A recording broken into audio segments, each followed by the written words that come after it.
आपने देखा होगा काफी सारे जो भी चर्च से लोग होते हैं, तो वो अलग अलग जगह घूमते हैं और क्रिश्चियनिटी का प्रचार करते हैं, क्रिश्चियनिटी के बारे में बताते हैं, लोगों को चर्चेज में इनवाइट करते हैं। तो ये मेरे घर के पास भी ऐसे काफी लोग घूमते थे और मैंने इनको काफी बार दिल्ली में, जैसे नेताजी सुभाष पैलेस में, इनको काफी बार देखा है। इवन इन्होंने मुझे भी अप्रोच किया है और इन्होंने मुझे जीसस क्राइस्ट के बारे में बातें बताई हैं। ऐसे मैंने बहुत सारे लोग देखे हैं। ऐसे बहुत सारे लोग मैंने ऐसे भी देखे हैं जो बाइबल लेकर घूमते हैं एंड बाइबल की हमसे कहते हैं कि बाइबल की वर्सेस हमें पढ़ाने की कोशिश करते हैं। ऐसे मेरे साथ भी हुआ है, इसलिए मैं अपना खुद का एक्सपीरियंस शेयर कर रहा हूं।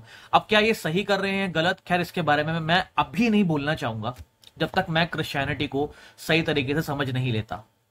ठीक है, सब कुछ पढ़ने के बाद भी मुझे ऐसा लगता है कि मुझे बहुत टाइम लगेगा इस धर्म को समझने के लिए, मतलब इस रिलीजन को समझने के लिए। तो जो ये लोग घूमते हैं, तो बहुत सारे इसमें यूथ होते हैं, लड़के लड़कियां होते हैं, माइक लेके घूमते हैं, जो मैंने भी देखा है। तो ये बुक्स डिस्ट्रीब्यूट करते हैं, ये वाली हिंदी में होती है। इस बुक का नाम इन्होंने जो टाइटल दे रखा है वो दे रखा है नया नियम, और ये गिडियंस इंटरनेशनल कोई है, मुझे नहीं पता इस बारे में, ये कुछ है। तो ये किताब इन्होंने मुझे भी दी थी, तो मैंने भी रिस्पेक्ट के तरीके तहत इनकी किताब रख ली।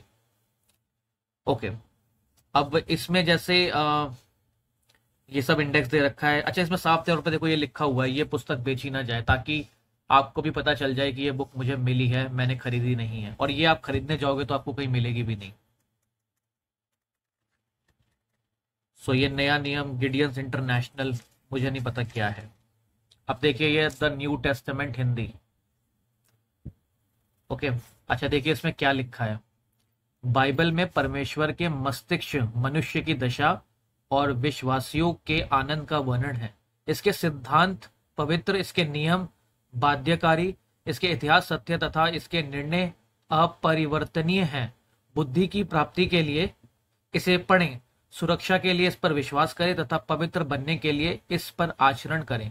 इसमें आपके मार्गदर्शन के लिए, प्रकाश पोषण के लिए, भोजन तथा हर्ष के लिए सांत्वना है।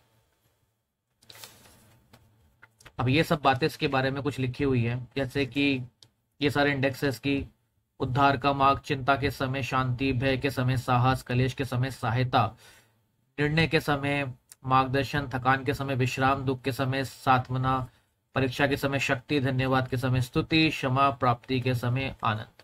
ये सब इसके जो इंडेक्स हैं वो सब दे रखे, आवश्यकता के समय सहायता, जो भी है। तो तो इसमें सब कुछ जीसस क्राइस्ट जी के बारे में ही लिखा हुआ है। ठीक है, और मैंने इस बुक को पढ़ा नहीं है, खैर ये बुक भी मुझे बहुत सालों पहले दी गई थी और मैंने इसको काफ़ी संभाल के रखा हुआ था। देखिए, चाहे धर्म कोई भी हो, मज़हब कोई भी हो, अगर मुझे कोई चीज़ देता है तो मैं उसको रिस्पेक्टफुली अपने पास रख लेता हूँ, क्योंकि मुझे धर्म और मज़हब समझने का जो अलग अलग है उनका शौक है। क्योंकि मेरा मानना ये है कि भगवान सिर्फ एक ही है, हमने सिर्फ नाम उनको अलग अलग दे रखे हैं। और जितने भी रिचुअल्स बने हुए हैं ना, जो हर धर्म के होते हैं, सारे मैन मेड हैं, ये कोई भगवान की लिखी हुई चीज़ नहीं है। बस भगवान एक है, बट लेकिन जो इंसान जो उनको प्रसन्न करने के लिए रिचुअल्स करता है, वो सारे इंसान ने अपने स्वार्थ के लिए बना रखे हैं, मतलब सारे मैन मेड है। और ये सब धर्म और मजहब पे लागू होता है, ये मेरा मानना है, ये मेरी ओपिनियन है। हो सकता है कि आप मेरी ओपिनियन से सहमत ना हो, लेकिन मुझे आज़ादी है अपनी ओपिनियन रखने का। हम भारत देश में रहते हैं और हमें ये आज़ादी मिलती है, हमारा ये राइट है। तो ये सब चीज़ें इस बुक में दे रखी हैं। अब देखो लास्ट में कुछ इसमें शायद कुछ वर्सेस दे रखी है कि परमेश्वर आपसे प्रेम करता है, क्योंकि परमेश्वर ने जगत में ऐसा प्रेम किया कि उसने अपना इकलौता पुत्र दे दिया, कि जो उस पर विश्वास करे वह नाश ना हो परंतु अनंत जीवन पाए। मतलब यहाँ पे जीसस क्राइस्ट के बारे में बात हो रही है।